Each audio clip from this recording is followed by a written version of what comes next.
Assalamualaikum warahmatullahi wabarakatuh. Selamat pagi anak-anak. Gimana kabarnya hari ini? Semoga kita semua senantiasa dalam keadaan sehat. Dan semoga kalian tetap semangat belajar ya, meskipun melalui daring atau secara online. Baik anak-anak, sebelum kita belajar, mari kita berdoa terlebih dahulu agar kita mendapat ilmu yang bermanfaat fid dunya wal akhirah. Berdoa, mulai.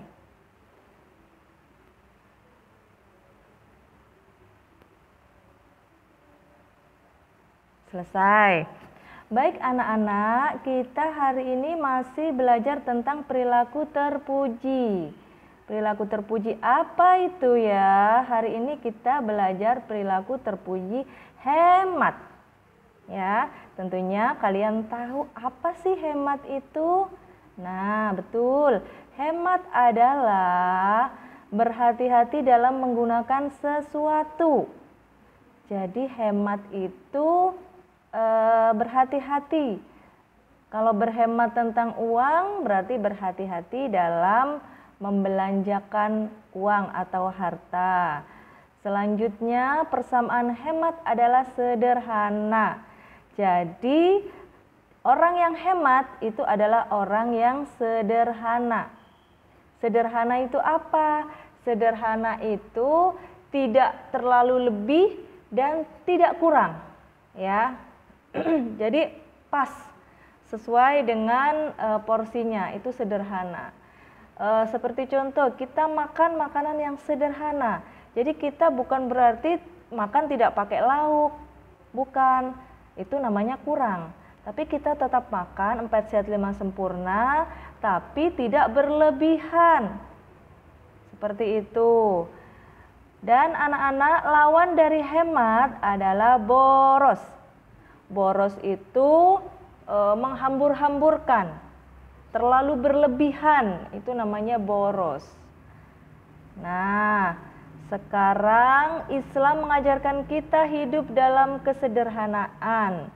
Jadi agama kita itu mengajarkan kita dalam kesederhanaan. Seperti contoh Rasulullah, Nabi kita, Nabi Muhammad itu hidupnya sederhana. Nah, meskipun beliau seorang Rasul, seorang Nabi, tapi beliau dalam berpakaian, dalam makan, dalam berkata, dalam membeli sesuatu itu serba sederhana, nak. Tidak kurang dan juga tidak lebih.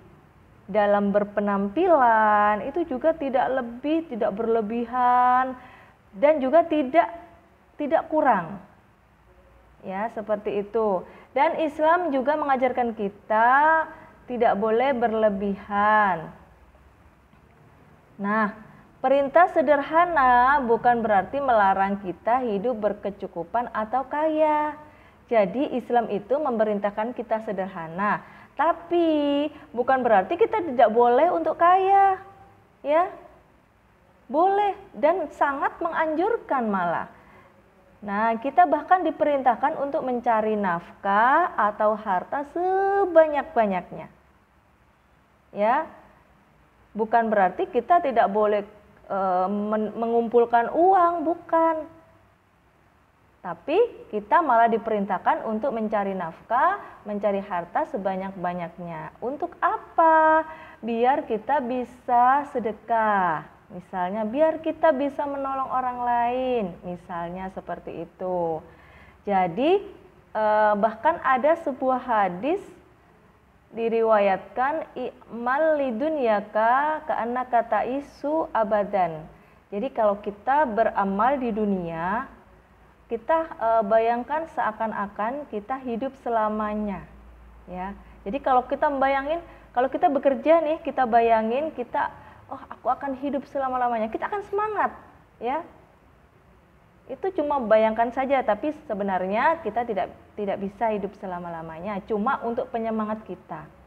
Karena kalau kita bekerja nih, kita mengumpulkan uang, tapi kita kita putus asa, nanti aku ngumpulin uang besok mati gimana? Nah itu namanya putus asa. Jadi seakan-akan kalau kita dalam beramal di dunia seakan-akan saja ya, seakan-akan kita hidup selamanya. I'mal li dunyaka ka'annaka ta'isu abadan.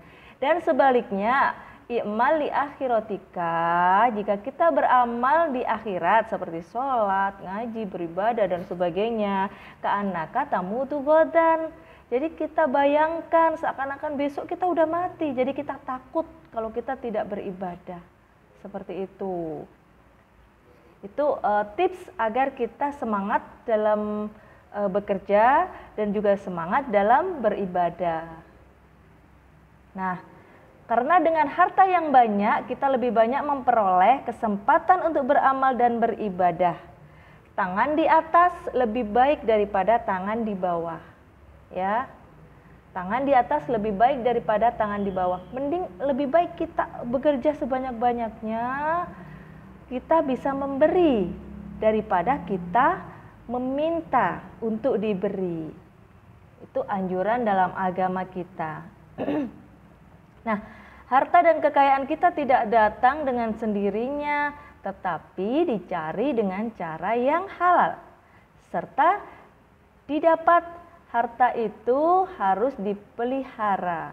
Jadi kita tidak secara berdoa, ya Allah berikan saya harta turun dengan sendirinya, tidak.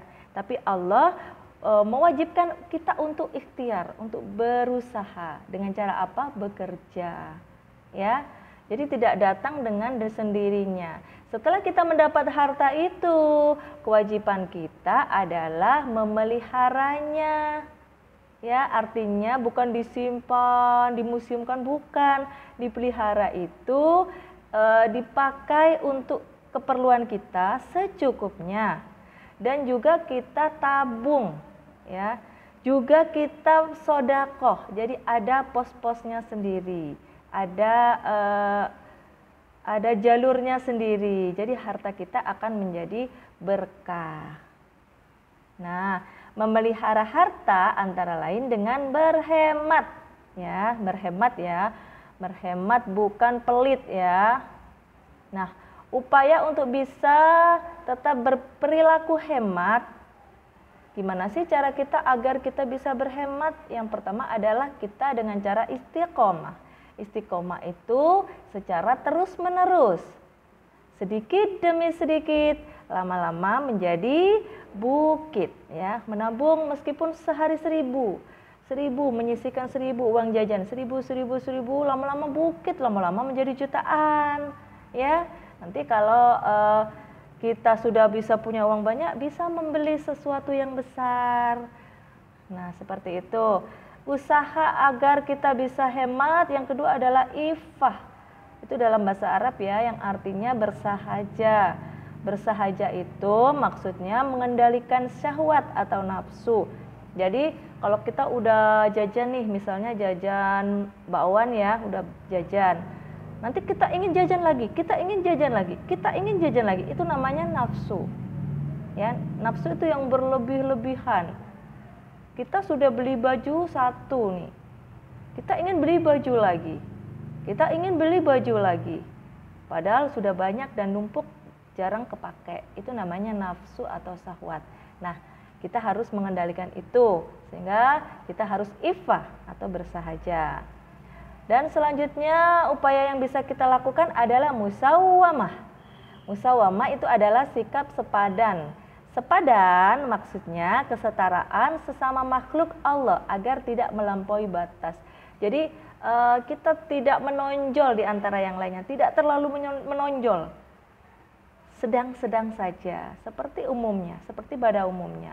Semisal kita pakai cincin satu sudah cukup ya kalau perempuan pada umumnya. Kalau kita 10 jari kita pakai cincin semua, itu namanya menonjol ya, tidak kesetaraan sesama makhluk Allah. Itu tidak boleh. Jadi kita harus bersifat musawamah atau sikap sepadan. Nah, kenapa sih kita disuruh untuk hemat? Kenapa sih Islam menganjurkan kita hidup hemat? Ini banyak sekali hikmahnya, Nak. Di antaranya yaitu dimuliakan dan dicintai Allah. Kalau kita hemat, otomatis kita berperilaku terpuji dan kita akan dimuliakan dan dicintai Allah. Selanjutnya, ditinggikan derajatnya oleh Allah. Jadi kita akan lebih mulia derajat kita di mata Allah. Kemudian manfaat selanjutnya atau hikmah selanjutnya yaitu semakin dicintai dan dihargai oleh sesama manusia. Jadi kita semakin dicintai dan dihargai manusia. Ya, kalau kita hemat, kalau kita boros, malah manusia nggak suka. Kita terlalu berlebihan juga nggak suka sesama manusia. Nah, selanjutnya hikmah selanjutnya yaitu mendapat keberkahan hidup. Jadi kalau kita hemat, hidup kita semakin berkah. Kita akan mempunyai tabungan, ya. Kalau suatu saat kita butuh, misal kita tidak sehat selamanya ya, kita juga tidak baik-baik saja selamanya. Misal kita diuji Allah dengan sakit. Kalau kita punya tabungan, maka kita tidak akan keteteran, kita tidak akan gupuh istilahnya, ya. Jadi kita tenang dalam menjalani hidup. Kemudian juga kita bisa meraih impian. Misalnya kalian ingin beli sepeda impian kalian. Nah, itu kalian bisa menabung sedikit demi sedikit. Bisa nanti pasti bisa meraih impian ya. Nah, kemudian hikmah yang terakhir yaitu harkat dan martabat kita meningkat otomatis. Kalau kita punya tabungan banyak, harkat dan martabat kita meningkat. Ya, ekonomi kita pasti stabil. Seperti itu. Jadi jangan sampai kita tidak punya tabungan sedikit pun. Sedikit setiap hari, tidak terasa. Setiap hari 1.000, 1.000. Nanti lama-lama kalian menjadi jutaan juga. Itu bekal untuk agar kalian bisa tenang menjalani hidup. Nah, setelah kita belajar tentang hemat, apa itu hemat, apa itu bagaimana cara kita hemat, bagaimana apa saja hikmah hemat. Sekarang yuk kita terapkan hemat itu ke dalam kehidupan kita sehari-hari. Bukan hanya kita sudah belajar hemat, sudah hafal apa arti hemat, hikmah hemat, hafal semua. Tapi yang terpenting adalah kita menerapkan hemat ke dalam kehidupan sehari-hari. Mulai sekarang ya Nak ya, kita hemat ya. Nah, apa tugasnya hari ini Bu Irum? Tugasnya jika kalian punya apa istilahnya celengan ya, celengan untuk menabung apapun itu bentuknya, baik itu berupa celengan tradisional atau celengan yang kayak bata itu, kayak kendi atau celengan plastik, atau barangkali kalian sudah dibukakan rekening oleh orang tua kalian. Nah, itu Bu Irum pengen tahu nih siapa yang sudah menabung selama ini. Di foto ya Nak ya tabungannya. Jadi tugasnya adalah di foto celengan atau kalau berupa rekening, rekeningnya di foto, dikirim ke Bu Irum. Ya, cukup ininya saja, namanya saja di situ ada namanya. Ini Bu, saya punya rekening ini. Tidak usah nomor rekeningnya ya. Cuma di situ tertera namanya saja. Nah, atau celengan Bu, saya selama ini menabung nih di celengan ini. Sederhana celengannya, tidak apa-apa. Yang penting kalian sudah berusaha untuk hemat atau menabung. Di foto ya Nak ya. Kalau bagi yang selama ini belum menabung, tugasnya adalah kalian buat secara sederhana saja atau kotak bekas atau apa itu ditulis tabunganku seperti itu di foto ya. Tidak perlu mewah, yang penting kalian harus punya tempat untuk menyisihkan uang jajan kalian. Selanjutnya, nah ini adalah soal, ada 5 soal. 1, apa arti hemat? Sudah Bu Irum menjelaskan tadi. Yang kedua, sebutkan 3 contoh hemat. Nah, 3 contoh hemat ini cari di kehidupanmu sehari-hari. Hemat itu apa contohnya? 3 saja ya. Selanjutnya, mengapa Islam mengajarkan kita hidup sederhana? Mengapa sih kita harus sederhana? Sudah Bu Irum menjelaskan tadi. Yang keempat, sebutkan upaya kita agar bisa tetap berperilaku hemat. Bagaimana sih cara kita agar kita bisa berperilaku hemat? Yang kelima, apa saja hikmah berperilaku hemat? Hikmah itu manfaat ya nak ya. Jadi yang kelima, apa sih manfaat kita berperilaku hemat? Sudah Bu Irum jelaskan tadi. Jadi silahkan dikerjakan tugasnya di foto. Jadi tugasnya ada 2 ya, foto celengan atau tabungan kalian. Yang kedua foto mengerjakan 5 soal tentang hemat. Tetap semangat ya anak-anak ya. Jangan kendor semangatnya, tetap semangat dalam belajar meskipun masih harus secara daring. Kurang lebihnya Bu Irum mohon maaf yang sebesar-besarnya. Wassalamualaikum warahmatullahi wabarakatuh.